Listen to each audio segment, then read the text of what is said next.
This week, on the Myths and Legends podcast, there are two love stories from Greek mythology. In one, we'll meet Narcissus, who happens to be a really nice, caring, and just all-around good guy, if your name happens to be Narcissus. In the other story, we'll meet the ancient Greek equivalent of Jigglypuff. If the creature this week winks at you, you'll just have to try not to vomit as you run away in terror.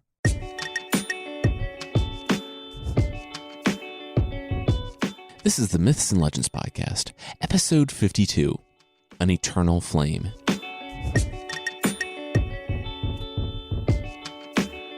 This is a podcast where I tell stories from folklore.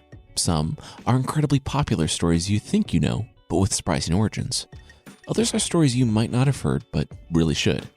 Today's episode is brought to you by Tor Books, America's largest publisher of science fiction and fantasy, bringing you over 35 years of excellent fiction. You can now read Arcanum Unbounded, the Cosmere Collection, which is the first story collection from #1 New York Times bestselling author Brandon Sanderson. It features Edge Dancer, an all-new Stormlight Archive novella. Arcanum Unbounded, the Cosmere Collection by Brandon Sanderson is available now wherever books are sold. Okay, so we're back in Greek mythology. So the one with Zeus, Hera, Athena, Hercules, Jason and Medea, and all of them. And you don't need to have heard the previous Greek episodes to listen to this one.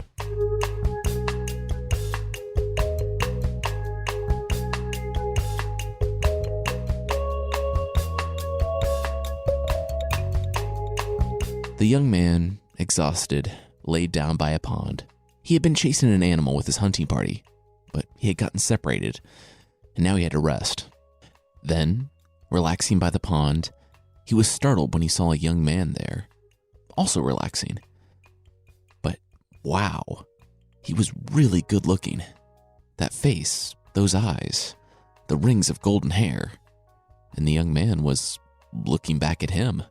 He smiled, and the young man smiled back. He waved, and the young man waved. He was shy at first, but when he decided to move closer to the young man moved closer too. He took a deep breath. There was obviously a connection here. He was gonna go for it. And as he did, he saw the young man lean in for a kiss too. This was happening. He bent down and was surprised when his face hit the water. Oh. He was not looking at an attractive young man. Well, he was, but that attractive young man was him. He was looking at his own reflection in the pond. But still, wow. Narcissus had gone his entire life without looking in a mirror, and he was about to learn why. He was really, really ridiculously good looking, and that was all the more impressive because he had never seen his reflection before. His handsomeness had left a string of broken hearts and, of course, a few dead bodies. One broken heart was actually right behind him, and her heart was breaking all the more as she watched him fall in love with himself.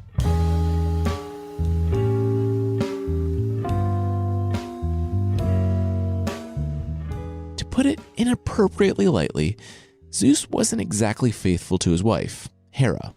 By not exactly faithful, I mean he cheated on her constantly with humans, gods, supernatural creatures, and animals. We don't know if Echo, a nymph, was a willing accomplice or if she was forced to cover for Zeus, but she did. Echo used to watch Hera when Hera thought that Zeus might be out being horrific. If it looked like Hera was getting suspicious and wondering where Zeus was, or other trivialities like why is the earth covered in smoke or why is nighttime lasting 3 times longer than normal, then Echo would delay her so Zeus could finish being disgusting. Like that coworker who just wants to strike up a lengthy conversation when you're trying to beat the traffic on a Friday afternoon, Echo would trap Hera in tedious small talk. Once Hera was able to remove herself from the conversation, it would be too late. And Zeus's rendezvous with the human, god, nymph, or animal would be complete. This happened enough that Hera grew suspicious. One time, when she saw Zeus fly off in the shape of a swan, Echo started talking to Hera about the weather, or whatever Olympian small talk would be. Hera held up her hand. "Okay," she said, "stop. How long have you been doing this?" Echo froze. She said she didn't know what Hera was talking about, but Hera only waited until Echo broke under the pressure. She confessed to everything, throwing herself completely on the mercy of Hera. If you've heard basically any other Greek mythology episode on this podcast, you'll know that this was a very poor decision. Hera had brutally tortured Zeus's victims, so there was no mercy to be had for someone aiding and abetting Zeus's infidelity. As far as punishments go, it was considerably lighter than being turned into a cow and chased by a fly across the world, or being driven mad and murdering your family. Basically, Echo wouldn't be starting any more conversations. She could only speak when spoken to, and then she could only repeat the words that were said. Whether she was forced out from Olympus, or people just got really sick of having the same conversation with her, is unknown, but sometime later, she was wandering the wilderness. It was difficult to know people when you couldn't talk to them, and at this point, it was just easier to be by herself. She would hear people calling out to each other in the forest, and she would call back. And for a few moments, she would feel like she had friends, or at least someone to talk to. Now, the language thing is difficult, but you could make it work in a relationship. You'd have to be smart about it, but she can selectively repeat things her husband, or anyone, would say to her, so she could eventually get around this hurdle and have a deep and loving relationship. And Echo would fall in love. Unfortunately, it would be the future namesake of the term narcissist. When Narcissus was born, he was blessed with not only really great bone structure, but a long life. So far as he never knew himself. His parents probably thought that this was a peculiar thing, and probably encouraged him to be a shallow jerk with precisely zero introspection. At the age of 16, Narcissus was good looking. The problem? He knew it. It wasn't just like having a good self-esteem where you're happy and love yourself. No, he was insufferable. Combining everyone loving him and telling him how good looking he was with the admonishment that he never knows himself, and you have a completely vapid, arrogant, and cruel person with no insight into just how vapid, arrogant, and cruel he was. One day, Echo heard footsteps and heavy breathing. She ran to it, but stayed hidden. She parted the leaves to see the most beautiful young man she had ever seen. He was sweating and breathing hard. He was out on a hunt. He was lost, too. He called out to his companions, who were leagues away, and said, "Is anyone here?" Without realizing it, Echo screamed out, "Here," in response.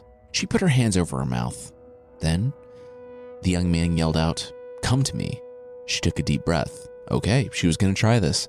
She yelled back, "Come to me." He looked at the bush in front of him that was talking. The voice had come from there. He said, "Okay, let's get together." Still thinking it was his companions, Echo's face lit up. "Let's get together?" "Yes, please." She excitedly said the same words back to him and leapt from the bush. Now, seeing her rushing from a bush with outstretched arms might be a welcome sight to most, as soon as they got over the shock of someone charging out of a bush after them. You should not jump out of bushes hugging strangers without said stranger's consent. Just don't do it. Echo made that mistake, but that wasn't what Narcissus had a problem with. It wasn't surprise that offended Narcissus. Narcissus's problem wasn't so much that he didn't like to be touched. It was just that he didn't see anyone as worthy of touching him. He pushed her aside and spat curses at her. He yelled at her, "Do you have any idea how good looking I am? Because I do." Determining that this stranger's self-worth needed to be thoroughly ground down, he continued. He didn't need to. She was obviously heartbroken, but he's Narcissus. He yelled, "I would rather die before I give you a chance at me." She said, sadly and quietly, "I give you a chance at me." He sneered at her, disgusted, and didn't say another word. He ran off, back in the direction of his friends. Echo sat down, but she couldn't even weep. She couldn't make a sound on her own. It had been her first attempt at a human connection since Hera cursed her, and this man who was everything she thought she wanted had soundly rejected her, instantly, with one look. She was a fool to think that she could live a normal life, that she could find love. Racked with pain and despair from their rejection, Echo went deeper into the forest. Part of Hera's curse was that Echo would age but never die. She was so lonely that she went to the dark places of the world and refused to eat. She refused to do anything except languish in her sadness. Days turned to weeks, and weeks to months, and soon she was too weak to stand. Her body wasted away in the darkness. One morning, she was horrified to look down and see her skin rotting off her legs and arms. Her organs were exposed and no longer working. But somehow, she still had a voice. For the brave, foolish, or unfortunate who found themselves in Echo's cave, when they called out, she would reply from deep in the darkness, though it was almost worse to talk to people and be reminded of the world that continued on without her.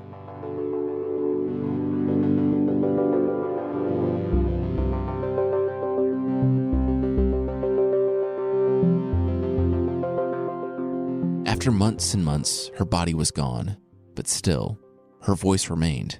When the last bit of flesh had rotted away, she found that she could move again, though this time she was invisible and intangible.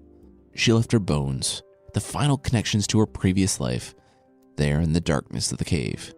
Emerging into the sunlight, Echo heard noises. A hunt. She didn't see him at first, sit down in exhaustion by the pond.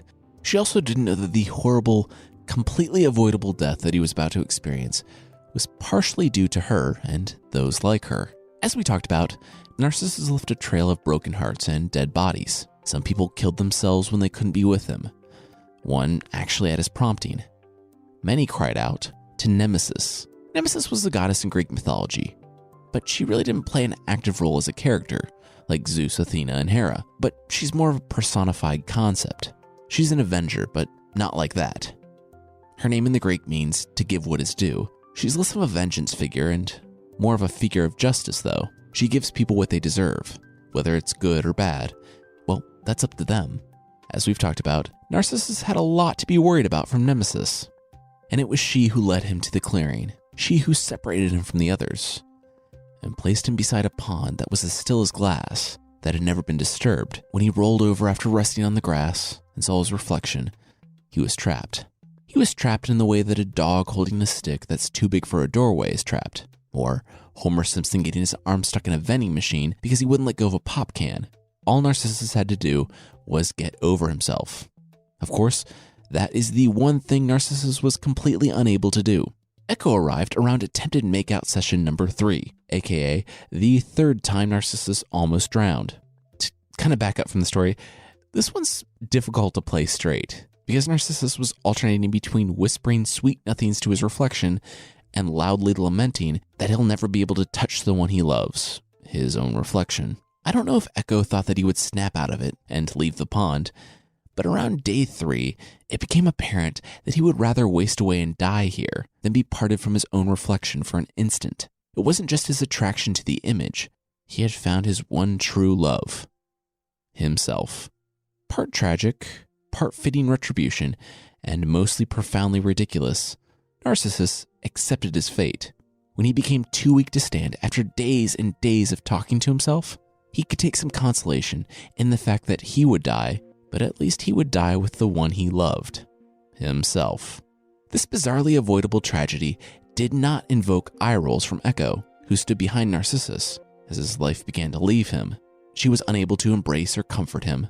Remember, she didn't have a form anymore, she was just a voice. She was unable to show him that he did not need to die here, that they could find love together. She could only watch as he struggled to say, "Farewell, dear boy, who I loved in vain."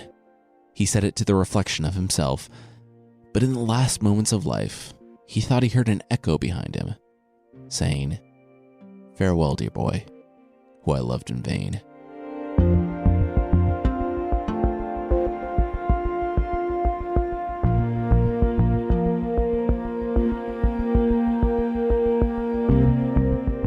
Echo watched Narcissus die and slowly be consumed by the earth. She would return to the spot occasionally to remember the boy. On the spot where he died, beautiful flowers had popped out of the ground. They would come to be known as Narcissus flowers and spread around the world to remind everyone of one foolish kid's pointless death and narcissism.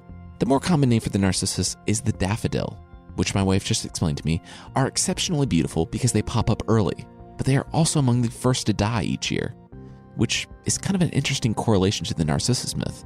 And really quickly, like most Greek myths, this one has some conflicts. Some have Narcissus dying of grief. Some have him stabbing himself because he can't be with himself. And some just have him turning into the Narcissus flower, or daffodil. The last one makes the least sense to me, but that's the one you'll probably find in your kids' books.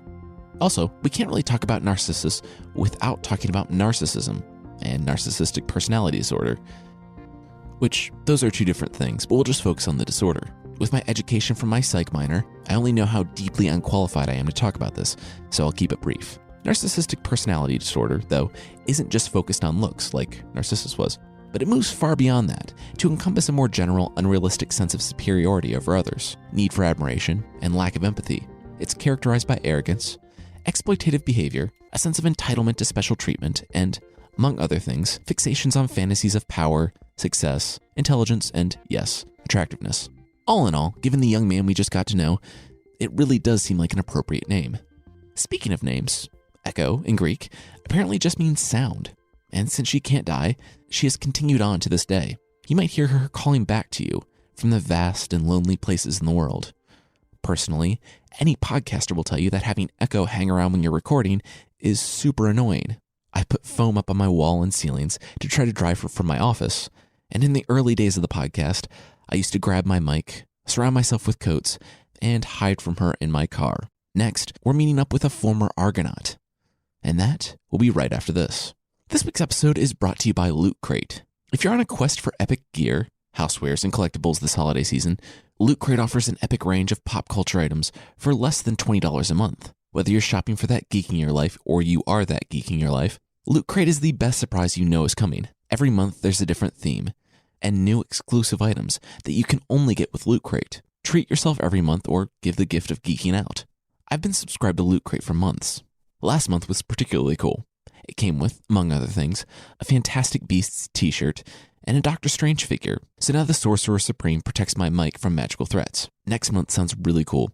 They're always watching. They designed a system to keep you down. They're meddlesome. It's time for a revolution. Fight the power and pave the way for a better tomorrow with December's Rebellious Crate, featuring exclusive items from Assassin's Creed, Mr. Robot, Firefly, and more, including an exclusive Funko Pop figure and the monthly t-shirt and pin. But remember, you only have until the 19th at 9 p.m. Pacific to subscribe and receive that month's crate. And when the cutoff happens, that's it. It's over. Head over to lootcrate.com/legends and enter code LEGENDS to save $3 off your new subscription today. This week's episode is brought to you by Seedling. If you're looking for holiday gifts for the kids on your list, you should really check out Seedling. Seedling has kits for kids to do and make all sorts of things, from making rocket ships and solar systems to mini foosball tables, snow globes, superhero masks, and even a design-your-own virtual reality maze that pairs with an iOS or Android app where kids, or you, can place it on their head and walk through a maze that they've designed. I found Seedling to be cool because it encourages kids to make the play their own. Everything is included in the kit, and Seedling doesn't provide the same step-by-step instructions that you'll find with other things, because they want the child to be in the driver's seat and have the freedom to do it their own way. We picked out the Design Your Own Dragon because this is the Myths and Legends podcast, and of course I picked out the Design Your Own Dragon. Everything is high quality, and it was a fun way to spend the morning. You can go explore their newest and best-selling collections for yourself or for awesome gifts at seedling.com. That's SEEDLING.com. Enter code LEGENDS for $10 off your purchase of $30 or more. That's seedling.com, code LEGENDS. Seedling, growing creative kids. All right, now back to the show. Now, we're going to be telling the story of Orpheus after he got back from the trip on the Argo. If you remember, he was the really good musician. Don't worry though, you don't need to have listened to that 4-parter. I think we only talked about him like twice.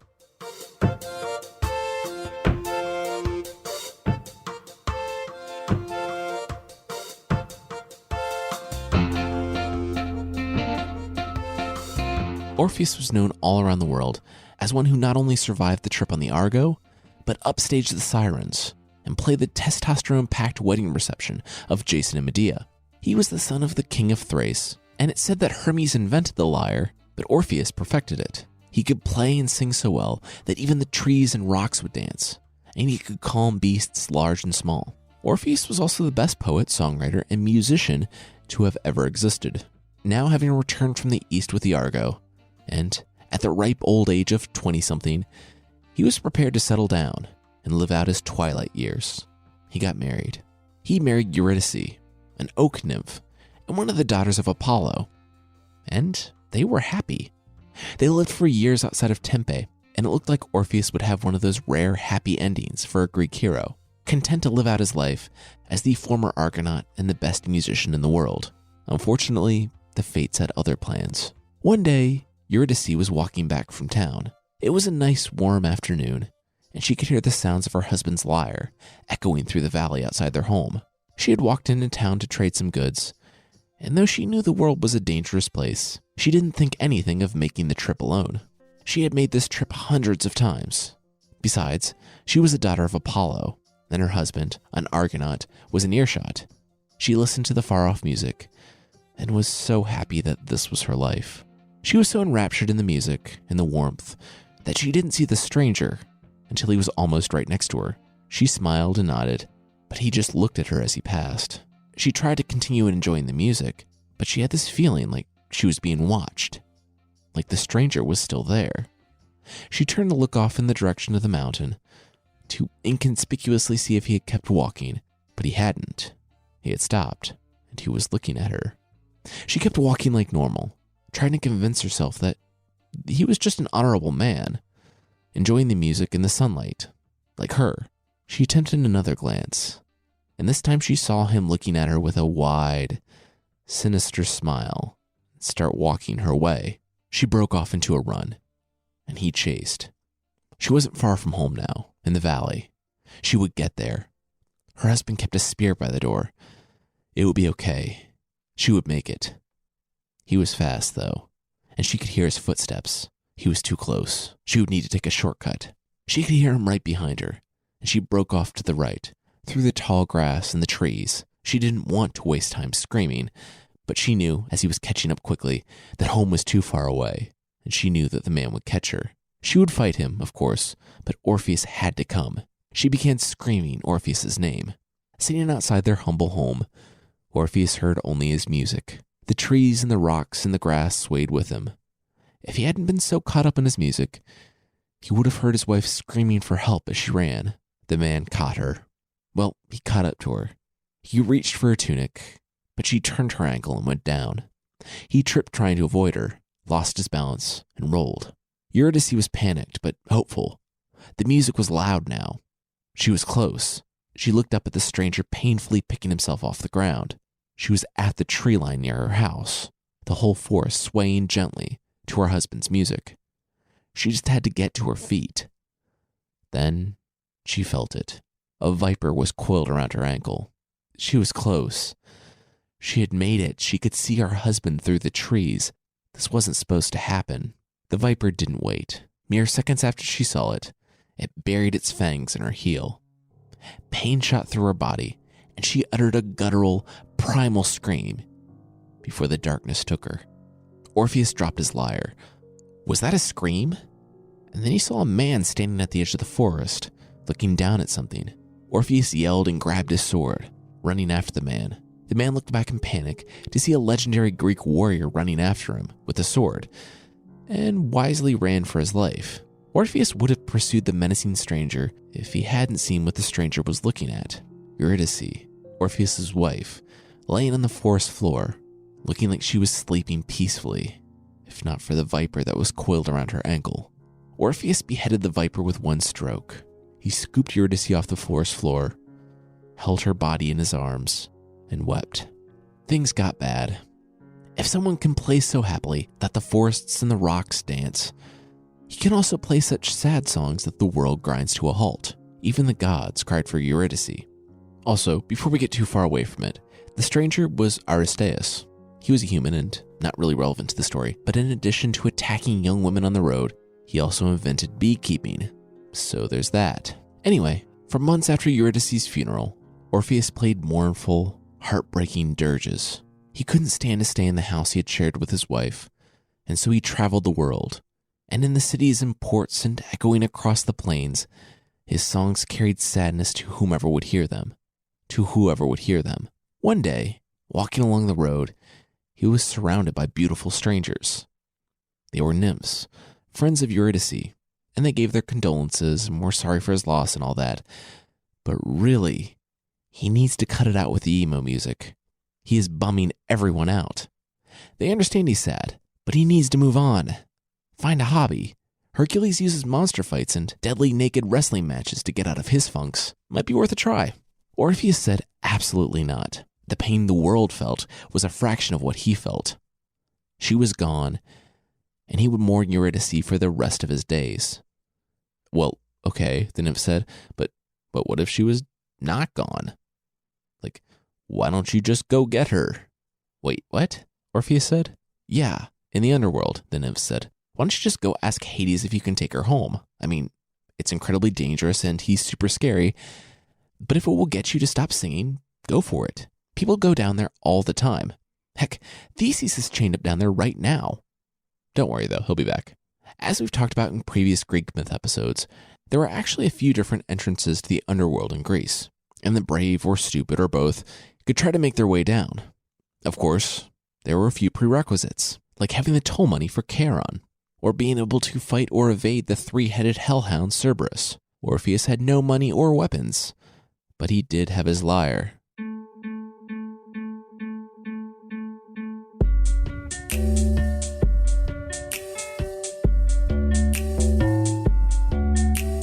In the murky darkness of the underworld, he began plucking out a tune.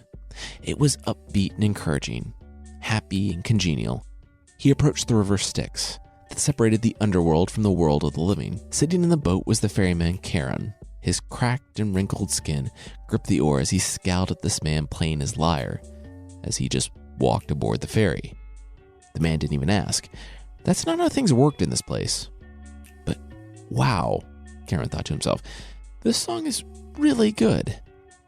You know what? It's a slow day. He would just count the song as payment and take Orpheus across. Orpheus reached the other side and he kept walking. He approached the gates of Hades' realm, and before him was the massive three-headed hound that may or may not have had a mane of snakes, or snakes running down his back, or snake tails. It barked a warning bark or three, and then started charging. But Orpheus' song had changed. It was slower now. The hound charged the singer, but his paws were feeling heavy. Then his eyes. And then he had to sit down. The singer would come to him. And then he was just going to close his eyes for a minute and rest them. Orpheus walked right past the sleeping dog. Orpheus had a different song for every occasion. Then he reached the palace at the center of the underworld, and our old friend Theseus was chained up outside, as part of a story we'll get to eventually. "Oh, hey Theseus," Orpheus said. "How's it going?" Theseus rattled his chains. I've been better. You? Same. Just trying to bargain with Hades to rescue my dead wife.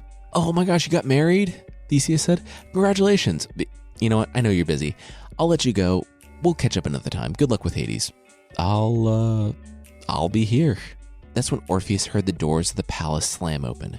It was him, the god of the underworld, Hades himself, and his not at all consensual bride, Persephone. In another story we'll get to eventually, Orpheus changed his song. Again, I don't know what was said, and you do not want me to try and sing anything ever, but Orpheus did it. He convinced Hades to let him take Eurydice back with him. Orpheus saw Eurydice, and he had to let down his lyre. He rushed to her and tried to embrace her, to hold her again. But he went right through her. She wasn't alive down here. She was just a shade, a shadow. Also, Orpheus had stopped singing, and the power of his song was already starting to wane. Hades did not like giving up his dead. He said that Orpheus could take Eurydice, but she would only return to her living form when the sunlight touched her. And Hades had a little game. From the moment they left the palace, Orpheus could not look back at his wife. If he did, she would be lost to him forever. If she made it to the sunlight without looking back, they could resume their life together. Deal?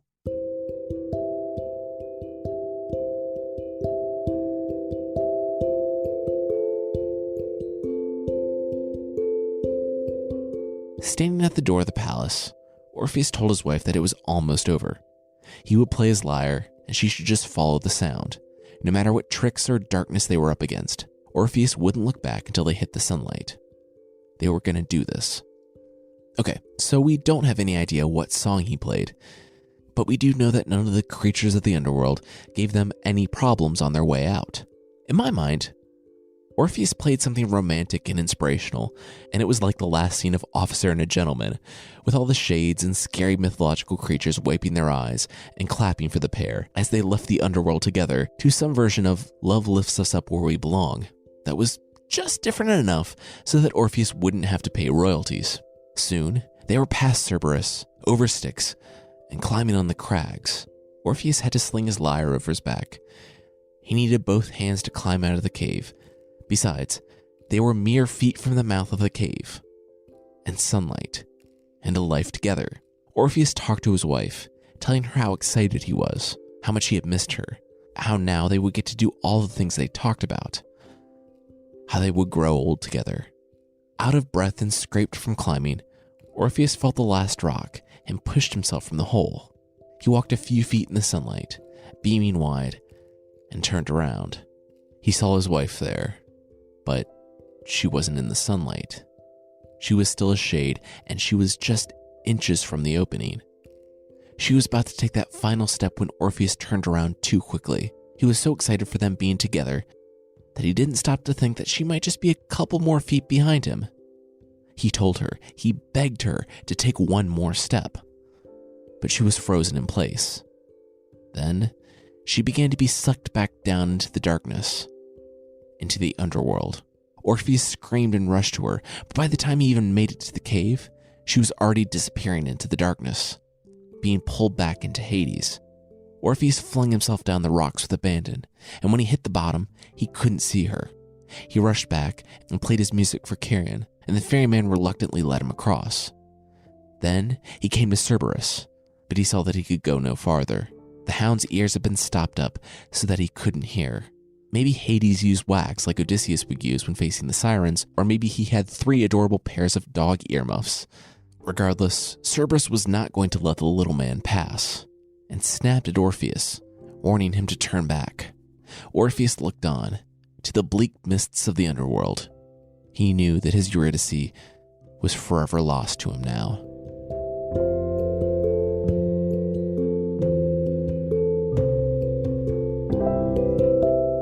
When it comes to what happens next in Orpheus' story, a lot of sources conflict. He was absolutely extremely depressed, but he didn't put the world through his pain again. He also didn't live long. He revered Apollo and refused to worship Dionysus. Dionysus, the god of wine, ritual madness, and fertility, was not happy about this. And instead of letting the man who had just lost his wife twice grieve and make an ill-conceived decision, Dionysus decided to really drive the point home. And he had his roving band of intoxicated, possessed, murderous women tear Orpheus limb from limb. Some places say that he was torn apart because he was railing against Dionysus' human sacrifices. Some because the women were mad at him for vowing never to love again. Some sources say that Zeus struck him dead with a thunderbolt because he was revealing the mysteries of the gods to the world. We're going to go with him being torn to pieces, but it's not actually the end for him. Thinking he was dead, Dionysus' woman, and Dionysus will have his own episode at some point. It's a really interesting story. Well, the woman threw his head into the river. It floated away until it was pulled out by some nymphs, who were surprised to find that it was still alive and talking to them. Orpheus was terrified, and they did not know what to do with the head. So they just stuck it in a cave. The glass jar technology from Futurama not really being around yet. After this extremely unlikely turn of events, Orpheus found that he not only couldn't move, but didn't need food anymore, and also he could see the future. I don't know how long it took until a passerby heard the shouting from the head inside the cave, but after that, Orpheus was famous. Going to see the disembodied head who could tell you your future became a fun weekend trip for families from all around Greece. But soon, he became too popular. One afternoon, Orpheus looked up at the next person in line. When Apollo, the god, stepped before Orpheus, his disguise dropped, and Orpheus could see his radiance. If you remember, Apollo was actually his father-in-law, and he wasn't even really angry that Orpheus was stealing all the worshippers from the Delphic oracle. He just wanted Orpheus to stop. Orpheus said that that was all he had ever wanted, was to stop. But he had this gift, and he couldn't die, so he might as well put it to use. Apollo asked him what he wanted. He could return Orpheus's body to him. He could make Orpheus immortal.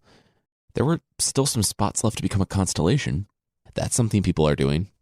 Orpheus looked up at Apollo, his father-in-law, with a mournful look in his eye. He just said, "You know what I want." Apollo nodded, and tears dropped. He put his hand on Orpheus's head.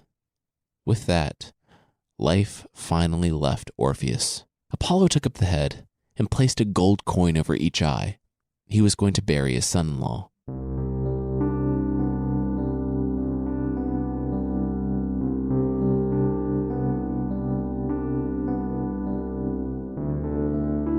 The ferry across the river Styx rocked back and forth. Orpheus didn't have his lyre, but he did have the coins this time. He presented the coins that his father-in-law had left him. He was dead, after all. There was none of the danger the last time. He was a shade now. He was supposed to be in the underworld. He passed Cerberus without incident and entered the realm of Hades. It took some searching. There were a lot of dead, but he didn't need food or drink or even sleep now. But like I said, it took some searching. Finally, he saw her sitting by a pool, dipping her foot in the water. Even though the foot didn't even move the surface, he would know her anywhere. But he saw the bite marks on her heel from the viper. It was her. He had found Eurydice. He went and put his hand on her shoulder. She turned around in surprise, but her jaw dropped when she saw it was him. They both began weeping and embracing. After all this time, all they had been through, they had found each other. The Greek underworld was not like the Christian hell. That's more similar to Tartarus. Remember that hot place where Sisyphus is forever rolling the stone. The vast majority of people in Greek mythology end up in the underworld, the realm of Hades after death. That being said, it was not a particularly nice place. It was cold, murky, shadowy, and desolate. Though, for Orpheus and Eurydice, after all they had been through to be together, they couldn't have been happier. Holding hands and leaning on each other in the land of eternal darkness, they were in heaven.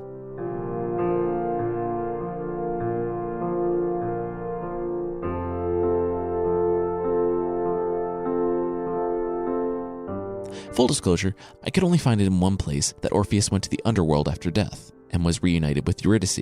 That's the ending I like best, but it, admittedly, doesn't fit super well with what I read about Greek burial practices. Like I said, there are several variations on this tale. In one, he has to take Eurydice all the way home before she'll be free. He failed there too. The general story is that he wasn't allowed back into the underworld a second time. Modern interpretations say that you can't enter the underworld twice by the same gate, like a really sad, gloomy Narnia. But I can't find that in the ancient texts. I thought the dog hearing protection was a way to have it kind of make sense. That's it for this week. Next week on the podcast, I'll be telling the story of a dragon slayer from South Africa, and her story includes, of course, a snarky con turtle. Also, there's an extended creature of the week, where we'll be talking about the leprechaun. Instead of thank yous and the membership thing, I just want to say that there's a new episode of Career Day out this week, the other podcast we do that's produced and hosted by my wife, Carissa. It looks at careers, yes, but mainly the people and their journeys. This week is the internet. And in this episode, you'll see what video games, BuzzFeed, Pokemon, and cute dog pictures have in common. It's a fun episode, so please check it out. To subscribe on iTunes, just go to itunes.careerdayshow.com or just look for Career Day by Carissa Weiser wherever you get your podcasts.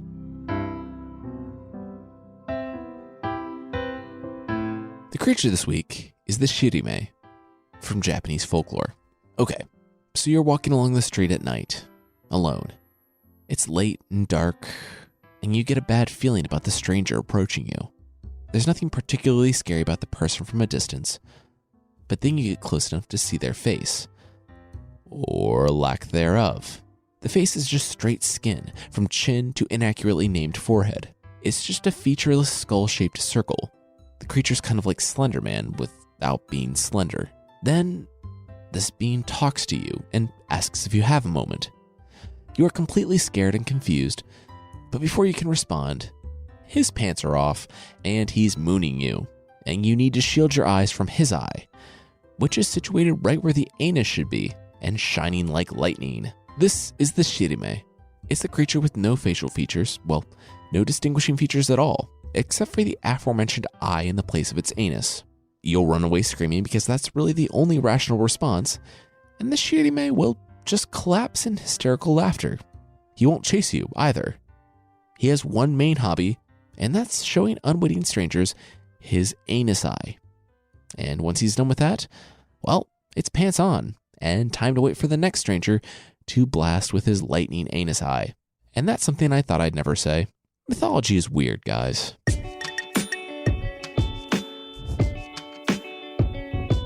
That's it for this week. The theme song is by the band Broke for Free, and the Creature of the Week music is by Steve Combs. Links to other music are in the show notes. Thanks again to Loot Crate for sponsoring today's episode. Loot Crate offers an epic range of pop culture items for less than $20 a month. For this month, they're always watching, and they've designed a system to keep you down. It's time for a revolution. Check out December's Rebellious Crate, featuring exclusive items from Assassin's Creed, Mr. Robot, Firefly, and more, including an exclusive Funko Pop figure, the monthly t-shirt, and pin. And you only have until the 19th at 9 p.m. Pacific to subscribe and receive that month's crate. And when the cutoff happens, that's it. It's over. Make sure you head to lootcrate.com/legends and enter code LEGENDS to save $3 on your new subscription today. All right. Thank you so much for listening, and I'll see you next time.